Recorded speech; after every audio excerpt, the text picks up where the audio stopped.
इंसान की इच्छाएं। एक बार एक व्यक्ति अपने काम से लौटकर घर आया और साथ में पनीर लाया और पत्नी से कहा कि आज मेरे लिए बढ़िया पनीर की सब्जी बनाना, क्योंकि आज मैंने बहुत काम किया है और मुझे बहुत ज्यादा भूख लगी है। कुछ अच्छा खाने का मन भी है। उसकी पत्नी कमरे से बाहर आई और पनीर लिया और कहा कि बिल्कुल, आप हाथ पैर धोकर तैयार हो जाइए, मैं आपके लिए बहुत ही स्वादिष्ट सा खाना बनाती हूँ। वो व्यक्ति फ्रेश हो गया और टीवी देखने लगा और इंतजार करने लगा सब्जी बनने का, ताकि वो उसे खा सके। किचन से बहुत अच्छी खुशबू आ रही थी। वो व्यक्ति बस सोच रहा था कि जल्दी से खाना बन जाए ताकि मैं अपनी भूख को मिटा सकूं। लगभग 1 घंटे के बाद खाना बनकर तैयार हो गया। स्वादिष्ट सा भोजन अब खाना लगने ही वाला था कि उस व्यक्ति ने अपनी पत्नी से पूछा, खाने में नींबू है कि नहीं, क्योंकि मुझे पनीर की सब्जी में नींबू डालकर खाना है। लेकिन पत्नी ने कहा कि नींबू तो खत्म हो गए हैं, आपसे कहा था, लेकिन आप भूल गए।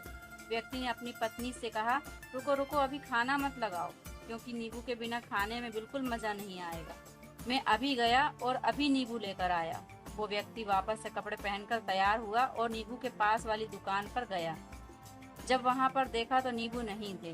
उसका दिमाग क्रोध से भर गया। उसने सोचा कि यार, उसके पास नींबू नहीं है, चलो थोड़ी आगे वाली दुकान पर जाता हूँ, शायद वहाँ नींबू मिल जाएगा। वो थोड़ा और आगे गया, लेकिन वहाँ पर भी नींबू नहीं मिला। अब उसने सोचा कि सब्जी मंडी चला जाता हूँ, वहाँ से नींबू लेकर आऊँगा, क्योंकि बिना नींबू के सब्जी में मज़ा नहीं आएगा। करीबन आधे घंटे के बाद वो सब्जी मंडी में पहुँचा, पर उसे नींबू मिल गया। वो बहुत खुश हुआ कि चलो नींबू मिल गया, और अब मैं घर में जाकर सब्जी में नींबू डालकर अच्छे से खाना खाऊंगा। अब वह खुशी खुशी नींबू लेकर घर आया और अपनी पत्नी से कहा कि जल्दी से सब्जी गरम कर दो, रोटी गरम कर दो और नींबू काट कर दो, ताकि मैं अच्छे से खाना खा सकूं। अब थाली लगाई गई, सब्जी परोसी गई और नींबू रख दिए। उसकी पत्नी सामने ही बैठी थी। वो व्यक्ति थोड़ी देर के लिए कुछ सोच में पड़ गया। उसके बाद उसने नींबू की प्लेट उठाई और दरवाजे के बाहर की ओर फेंक दी और जोर जोर से चिल्लाने लगा, मैं जीत गया, मैं जीत गया। पत्नी ये देखकर घबरा गई कि कहीं ये पागल तो नहीं हो गए, इन्होंने सारे के सारे नींबू दरवाजे से बाहर की ओर क्यों फेंक दिए।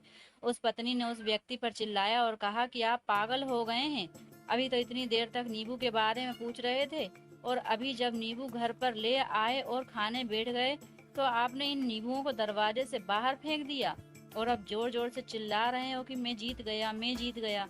पत्नी पूछी, आप किस बात में जीत गए, क्या हुआ। अब व्यक्ति खुशी खुशी बैठ गया और अपनी पत्नी से कहा, बैठो, इत्मीनान रखो, बताता हूँ कि क्या हुआ। आज सुबह से ही मेरी जीत मुझे अपने बस में करने की कोशिश कर रही थी। जब मैंने बहुत काम कर लिया तब मुझे बहुत तेज भूख लगी। जब मैं घर पर आया तो तुमने बहुत ही स्वादिष्ट सब्जी बनाई और उसकी खुशबू मेरी नाक में गई। फिर मेरी जीभ ने कहा कि इसे अब नींबू चाहिए। मैं पास वाली दुकान पर गया, लेकिन वहाँ नींबू नहीं मिले। थोड़ी और दूर गया, वहाँ पर भी नींबू नहीं मिले। मुझे उसने और दूर लेकर गई।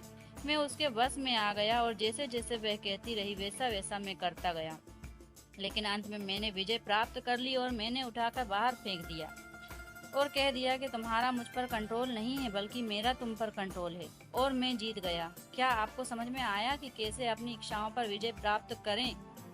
कई बार लोगों को शराब पीने की आदत लग जाती है, उस चक्कर में भटकते रहते हैं। यदि एक जगह नहीं मिलती तो दूसरी जगह जाते हैं, दूसरी जगह नहीं मिलती तो तीसरी जगह जाते हैं। और अक्सर युवाओं के साथ ऐसा जरूर होता है कि वो शराब पीने के लिए बैठते हैं, सारी शराब खत्म हो जाती है, उसके बाद एक न एक व्यक्ति जरूर कहता है कि यार और चाहिए, और चाहिए के चक्कर में शराब ढूंढने के लिए निकलते हैं। देर रात हो जाती है और वो भटकते रहते हैं।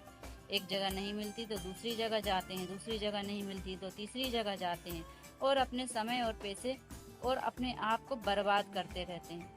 दोस्तों, आज की कहानी अच्छी लगी तो कहानी को लाइक और चैनल को सब्सक्राइब जरूर करें।